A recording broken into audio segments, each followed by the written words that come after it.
Compañeros, el día de hoy vamos a platicar sobre la forma que puede tener un contrato, es decir, la forma del negocio jurídico contractual y las diferentes o los diferentes sistemas de contratación. Ya a lo largo de las últimas clases nosotros habíamos agotado el tema de los elementos del contrato, ¿verdad? Los elementos esenciales comunes, los elementos especiales, los elementos especialísimos, los elementos naturales, los elementos accidentales y terminamos con el tema de la causa, ¿verdad? Como último elemento de los contratos. El día de hoy vamos a platicar sobre la forma que pueden tener los contratos, compañeros, ¿verdad? La forma que pueden en determinado momento tener que poseer el negocio jurídico en virtud de una serie de requisitos que la ley establece para en determinado momento darle vida a un contrato. Esto es distinto a los alimentos, compañeros, porque esto es aparte de lo que puede ser en determinado momento el consentimiento, la capacidad de los contratantes o el objeto, ¿verdad? Aquí lo que se presenta es la forma como se reviste un contrato, ¿verdad? La misma ley establece algunas características esenciales o algunos requisitos esenciales para que el contrato nazca a la vida jurídica, cómo debe de elaborarse el contrato. Entonces, eso, compañeros, lo que genera es que el contrato en determinado momento pueda, primero, dar certeza jurídica al contrato o a la declaración de voluntades, al consentimiento, que no es más que el acuerdo de voluntades. Entonces, eso, compañeros, es una de las de las de los resultados que se pueden presentar al momento de que se le dé forma a un contrato. Es decir, puede ser que en determinado momento dos personas se pongan de acuerdo para vender una casa, pero se le tiene que dar la forma de conformidad con la ley, ¿verdad? Para poder desarrollar un contrato. Esto sirve, como les decía, primero para darle certeza jurídica a la declaración de voluntad, ¿verdad? Otras veces no es solo para eso, compañeros, sino sirve para establecer la existencia del contrato como medio de prueba, es decir, como un medio probatorio, ¿verdad? O sea, el contrato prueba la existencia de una relación contractual al momento de que uno de los contratantes no cumpla, compañeros. Entonces lo que va a pasar es que se le van a deducir responsabilidades, ¿verdad? A la persona que está incumpliendo. ¿Pero cómo? Aquí está el contrato. El contrato, por medio del cual se obligó a esta persona que no cumplió. Entonces hay manera de comprobarlo, hay manera de acreditarlo. Entonces ese es uno de los resultados de la forma que puede adoptar el negocio jurídico o el contrato, ¿verdad? Ya sea dándole certeza jurídica o como medio de prueba. Y por último, compañeros, fíjense que es interesante porque lo que sucede es que algunos contratos que tienen que registrarse o inscribirse en algún registro tienen que adoptar una forma determinada. Entonces eso hay que tenerlo en consideración porque muchas de las obligaciones posteriores de los contratos son registrarse o inscribirse en un registro. Entonces, sí se necesita en determinado momento una forma especial o determinada para poder generar las obligaciones correspondientes. Entonces, esto es interesante por esa situación, compañeros. Hay algunos contratos en los cuales eh, deben de ir, por ejemplo, en escritura pública para poder registrarse o deben de tener alguna otra particularidad de forma para que los contratos puedan perfeccionarse totalmente. Como fundamento de esto tenemos el artículo 1125 del Código Civil, compañeros. El artículo 1125 establece cuáles son los títulos que en determinado momento se pueden inscribir o registrar en el Registro General de la Propiedad, ¿verdad? Es un poco amplio el artículo, tiene varios numerales, pero establece precisamente esa situación, ¿verdad? Cómo se van a inscribir o qué requisitos deben de tener. Veamos la siguiente diapositiva, compañeros, para aterrizar ya en lo que son los sistemas que a lo largo de la historia se han presentado, compañeros, ¿verdad?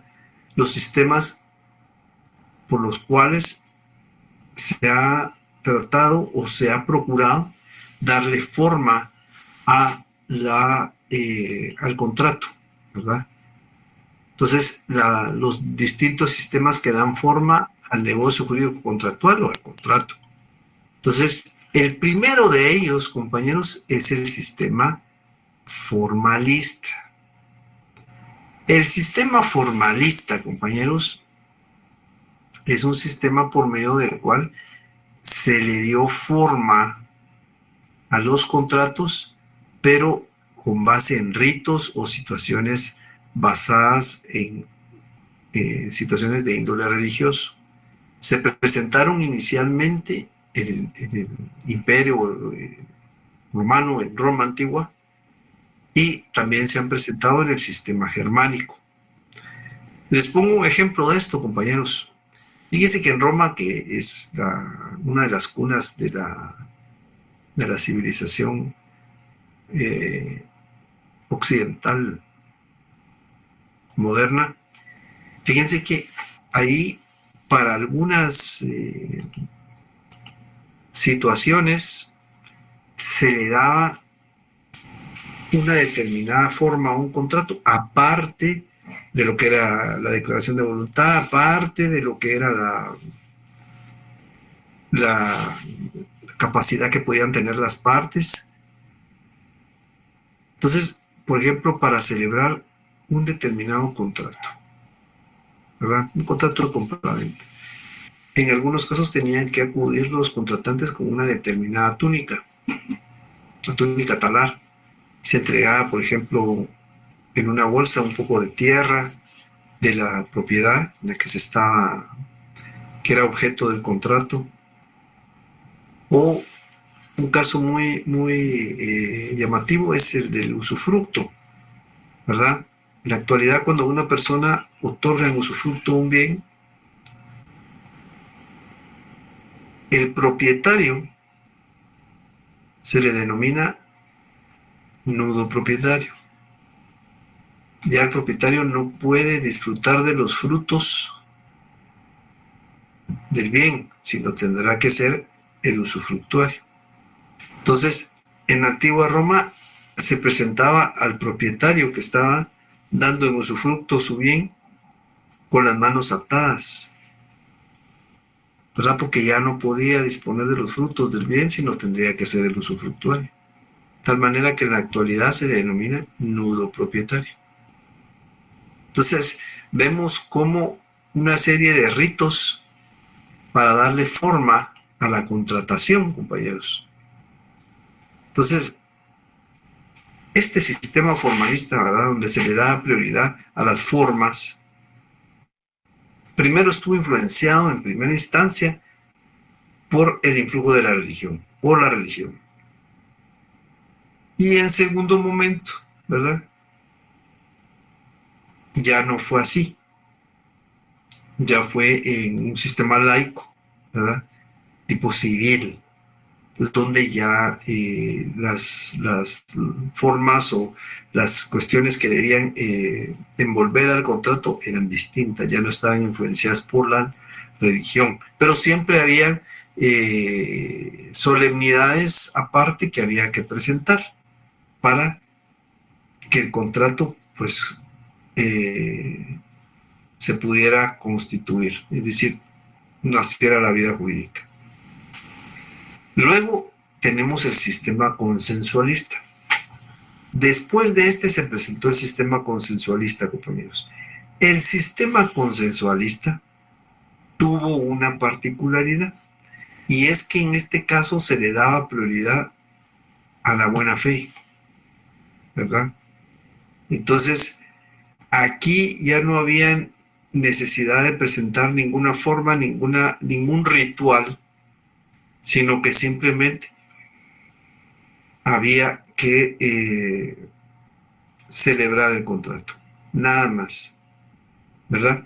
Incluso no por escrito, nos vamos a basar en la buena fe. Ah, esta persona está actuando de buena fe, entonces no va a haber ningún problema. El problema que se presentaba, redundando, ¿verdad, compañeros?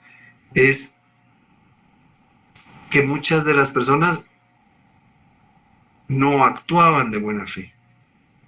Imaginen ustedes, ¿hace cuánto que fue esto? Y, o sea, estamos hablando de épocas antiguas, épocas muy ligadas o muy cercanas al Imperio Romano. Y sin embargo, el problema de que una persona no actúe de buena fe se sigue presentando en la actualidad, ¿verdad? Se sigue suscitando esa situación, ¿verdad? Se presenta el hecho de que una persona no actúa de buena fe, entonces ya hay un problema. Ya hay una situación en la cual ya el momento en el cual un contrato deba de ejecutarse o debe de cumplirse, ya no se puede, porque una de las personas no cumple. Simplemente no actúa de buena fe. La buena fe, compañeros, ayudaba a creer en las personas que estaban participando dentro del contrato. La cuestión es que esa figura sí evolucionó y ha llegado hasta nuestros días. De hecho, la buena fe sí se utiliza, pero se utiliza ampliamente en el área comercial, en el derecho mercantil, porque el comercio es algo que tiene que ser celérico, ¿verdad, compañeros? Y eso apoya la celeridad de la celebración de contrataciones o de negocios que en determinado momento deben de ejecutarse o desarrollarse, ¿verdad? Entonces, pero tuvo muchos problemas este sistema consensual, porque se basaba únicamente en la buena fe de las personas. Derivado de esa situación, derivado de la serie de problemas que se presentaron, entonces surge el sistema escrito, ¿verdad? De la forma escrita. Que ese sistema es el que más nos ha influenciado en la actualidad. De hecho, es prácticamente el sistema que nosotros utilizamos, el sistema de la forma escrita. Porque en este caso, cualquier figura, ¿verdad, compañeros? Cualquier contrato debía de desarrollarse por escrito. Debía de ser por escrito. Entonces, una vez se desarrolla por escrito, compañeros, ya no hay ningún problema, ¿verdad? En relación a la comprobación del contrato, ¿verdad? La existencia del contrato. Sí, aquí está por escrito, se celebró. Entonces, de esta manera podemos nosotros acreditar la certeza jurídica, podemos establecer el elemento como un medio de prueba, ¿verdad? Y se puede inscribir en los registros correspondientes. Todo esto derivado de el sistema escrito que en la actualidad nos rige, ¿verdad? Claro, no es totalmente escrito. El sistema escrito surgió para paliar los diversos problemas que surgieron del sistema consensual, ¿verdad? Porque había gente que no cumplía, entonces ahí, al presentarse esa situación, ya surgieron otra serie de elementos para que terminaron en crear el sistema de la forma escrita, ¿verdad, compañeros? Entonces, en la actualidad, tenemos una pequeña mezcla, compañeros. Por eso se le denomina sistema ecléctico, ¿verdad? Porque está mezclado. No es totalmente, para nosotros, uno diría, realmente el sistema escrito es el que domina totalmente, pero no es así, compañeros. Hay posibilidades de celebrar contratos verbales u orales, ¿verdad? Pero que no sobrepasen cierto valor. Es decir, que el contrato no tenga un valor mayor a 300 quetzales. Si el contrato tiene un valor de 300 quetzales y un centavo, es obligatorio celebrar el contrato por escrito. Yo en lo personal, compañeros, no recomiendo los contratos verbales, aunque sea baja la cuantía. Pero es un problema porque después hay que acreditar si uno de los contratantes no cumple. Es un problema después acreditar la existencia del contrato. Entonces eso, a la larga, si hay que acreditar la existencia, va a haber que presentar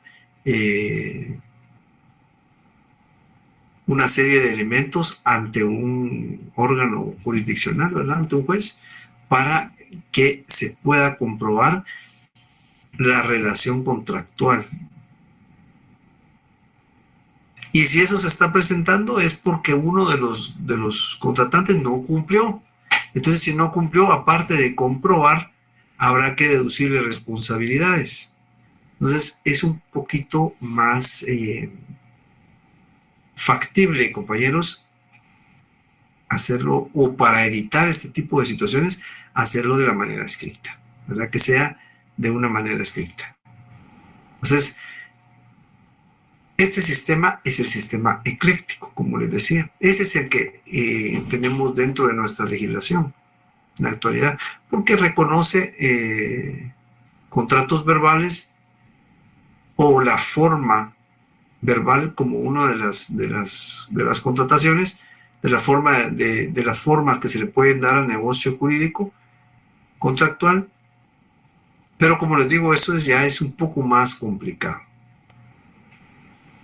Dentro de este sistema ecléctico, pero basados en la forma escrita, es decir, el sistema ecléctico reconoce la forma verbal u oral y también la forma escrita. Claro, la forma escrita es la que más predomina, pero se refiere a la forma escrita porque ahí se presentan dos requisitos básicamente, compañeros, dos requisitos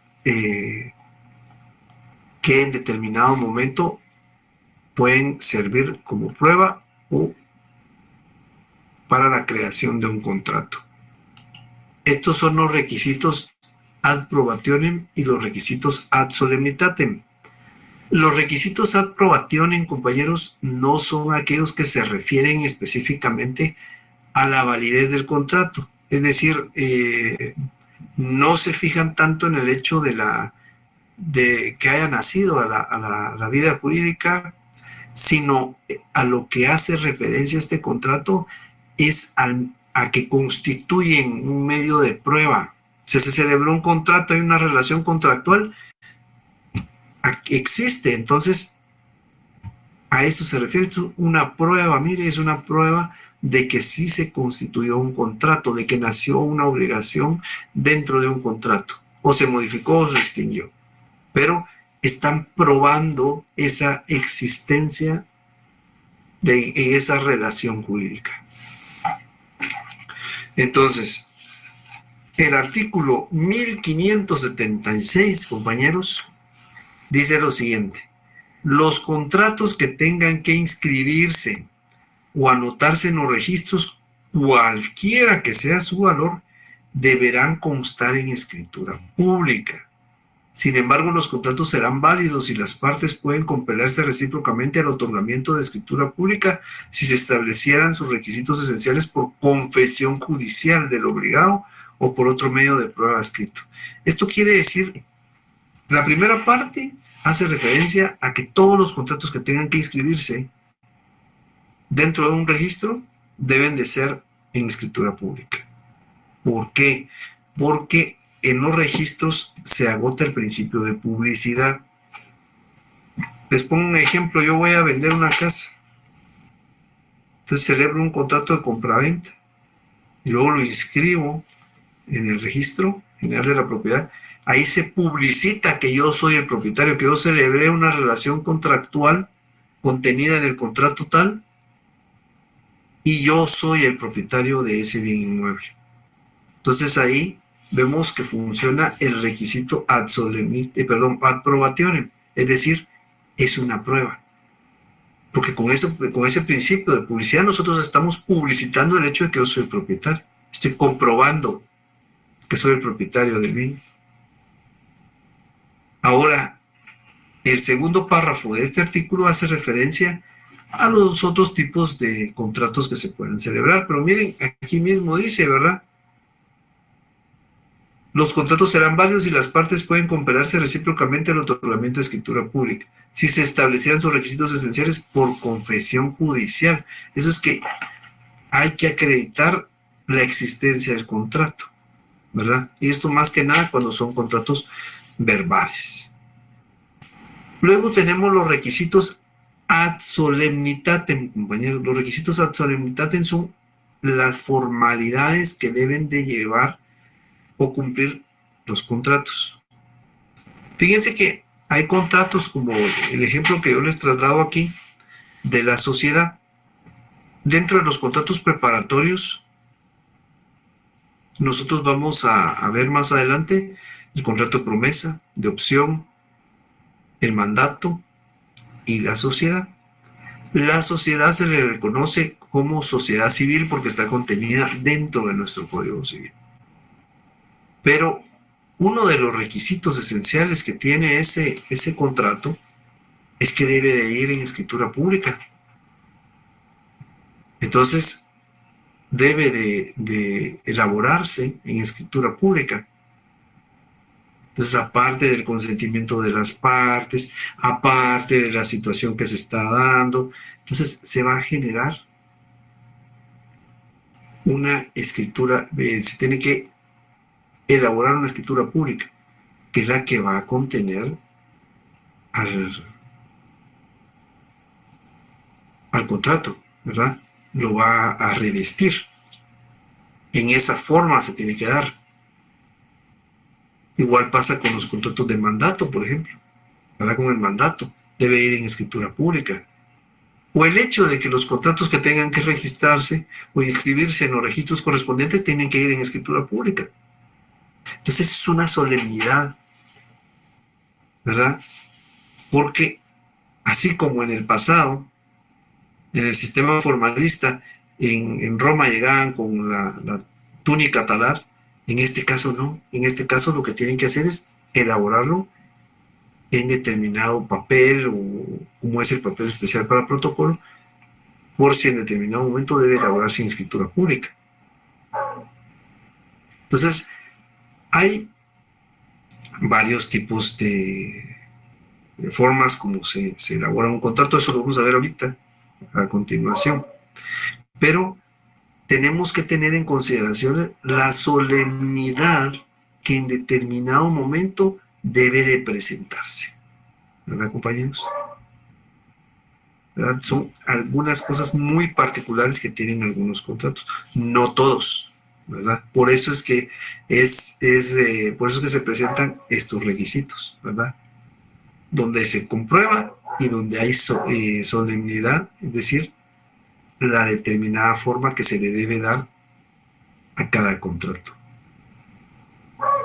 Veamos ahora el artículo 1518, por favor, compañeros. El artículo 1518 establece: los contratos se perfeccionan por el simple consentimiento de las partes. Es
disculpa, compañeros, pero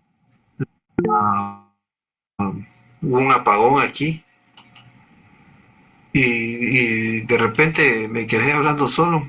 Entonces, les ofrezco una disculpa.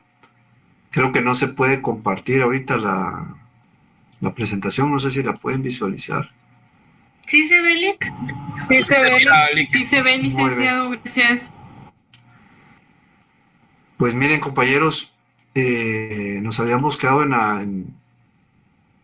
ya en la última parte, estábamos platicando y estábamos dándole lectura al artículo 1518.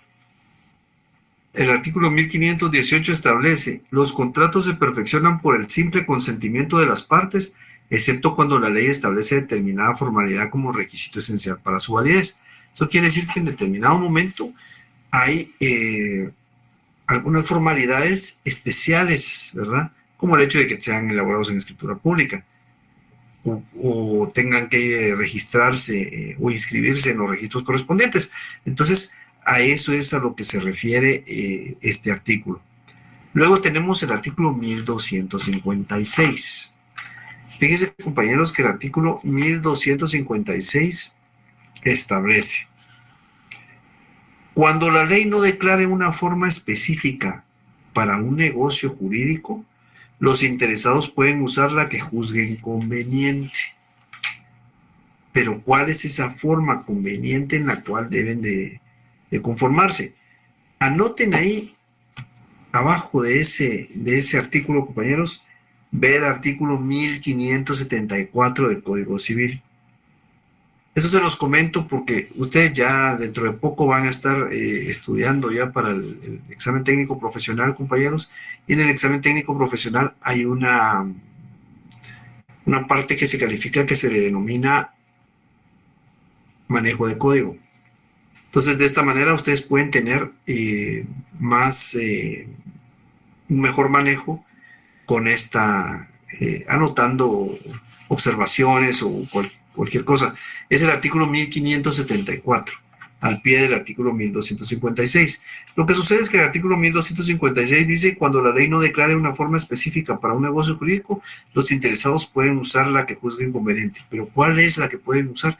Es la que está contenida en el artículo 1574. Ya sea por escritura pública, por documento privado, o por acta levantada ante el alcalde del lugar, por correspondencia o verbalmente, ¿verdad? El documento privado, compañeros, es un documento que se puede elaborar en una hoja de papel bond, ¿verdad? Ahí no comparece el notario, sino que generalmente lo que hace es que autentica las firmas hasta el final. Tiene pocas obligaciones posteriores, casi ninguna, a diferencia de la escritura pública, que sí tiene obligaciones posteriores, como registrarse o inscribirse en cualquier registro, ¿verdad?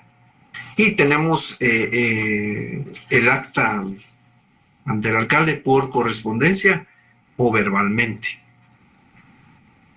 El caso de los contratos verbales, compañeros, es un poco complicado, es un poco difícil, porque en algún momento se puede incurrir en algún problema precisamente por la buena fe, porque ahí es donde tiene su mayor campo de acción. Entonces, precisamente por eso el juzgador estableció que si no sobrepasaba cierta cantidad, podía ser verbal. Entonces, el artículo 1575 del Código Civil es el que establece esa situación. Dice el artículo 1575, el contrato cuyo valor exceda de 300 quetzales debe constar por escrito. Si el contrato fuere mercantil, puede hacerse verbalmente, si no pasa de 1000 quetzales.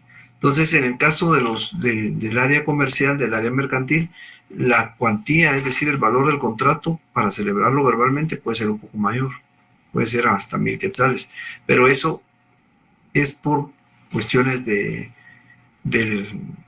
comercio, ¿verdad? Que generalmente el comercio es un poco más ágil, ¿verdad, compañeros? Entonces, precisamente a raíz de eso es que se utiliza con mayor cuantía o mayor valor en el área mercantil. En el área civil va hasta 300 quetzales. ¿Verdad? De 300 quetzales con 1 centavo ya debe celebrarse un contrato por escrito.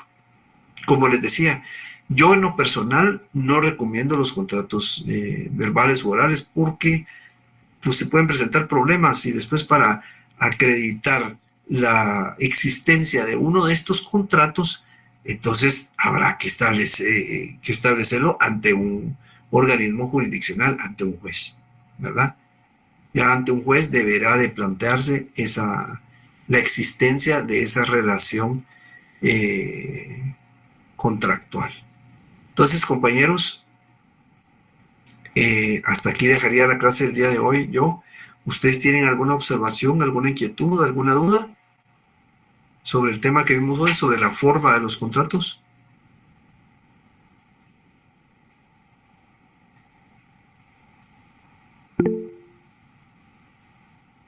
A ver, el compañero Freddy Cipriano levantó la mano.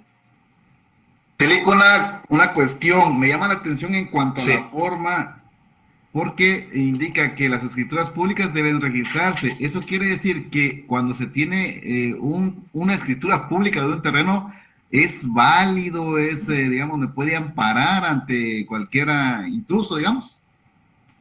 Sí, sí, pero la escritura pública tiene que ser registrada, ¿verdad? Tiene que ser inscrita en el Registro General de la Propiedad para que cualquier situación con la inscripción en el registro ya no tenga usted ningún problema, ¿verdad? La escritura pública acredita la existencia de una relación contractual, es decir, la existencia de un contrato. Pero para ejercer el principio de publicidad debe de inscribirse en el registro correspondiente, en este caso, al Registro General de la Propiedad. Pero eso sí lo ampara contra una tercera persona, ¿verdad?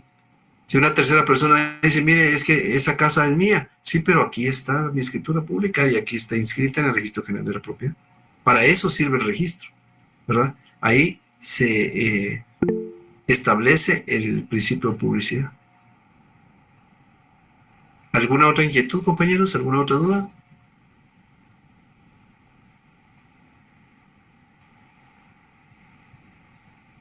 Muy bien, compañeros. A ver, el compañero Walter Murillo. Gracias, Lick. En cuanto a la forma, tal vez no mucho, pero en cuanto al contenido, me surge una duda, por ejemplo, cuando es el tema de pago de UCI, eso se puede estipular que lo pague el arrendante. El arrendante. Sí, o sea Fíjese que... que en determinado momento quien lo tiene que pagar es el propietario, ¿eh? Porque es un impuesto de quien que lo paga una vez la persona ya tiene la propiedad del bien.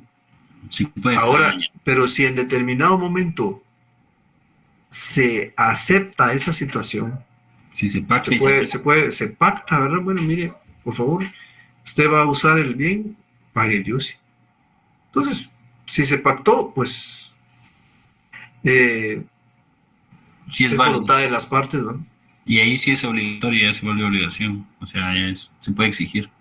Sí, porque las partes lo están pactando, ¿verdad? Gracias, Lick. Eso sí, se acabó el arrendamiento, tendrá que pagarlo nuevamente el propietario, ¿eh? Pero en términos de generalidad, quien lo paga es el propietario. Si en algún momento se llega a pactar eso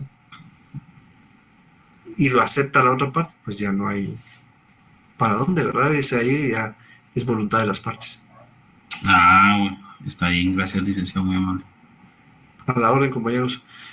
¿Alguna otra pregunta, compañeros? ¿Alguna otra inquietud? A ver, la compañera Flori Karina. Buenas noches, Alex. Solo tengo una duda. Si una escritura no está registrada en el registro de la propiedad, ¿qué pasa con mi inmueble? Fíjese que ahí se acredita el negocio jurídico a través de la escritura, pero no puede ejercerse el principio de publicidad en el cual se acredita la propiedad. Entonces tendrá que inscribirse, ¿verdad? Posteriormente. El inmueble sigue siendo de la persona. El problema es que en algún momento pueda surgir alguna otra escritura, ¿verdad? Y se registre antes. Primero en tiempo, primero en derecho. Entonces, En este caso sería el primero que lo registre en así es. el dueño. El que va a ejercer el principio de publicidad. Muchas gracias, Alex. Muy bien, compañera. A la orden. Miren, compañeros, yo les quería comentar algo. De hoy en 8, el martes de la próxima semana, que es presencial, por favor, ese día voy a desarrollar el examen extemporáneo. Entonces, Por si les pueden avisar a los compañeros que no asistieron el día de hoy, compañeros, va a ser el martes de la semana entrante. De igual manera, yo lo voy a hacer constar a través de los grupos de WhatsApp para que no haya ningún problema. Va a ser en horario del examen, perdón, en horario de clase. Perdón. Muy bien, compañeros. Entonces, pasen ustedes una feliz noche. Me preguntan aquí las notas. Miren, las notas, los exámenes ya están calificados, las notas ya están subidas. No las hemos publicado porque estamos esperando el examen extemporáneo para incluirlos a todos. Entonces será para la próxima semana. Feliz noche, compañeros.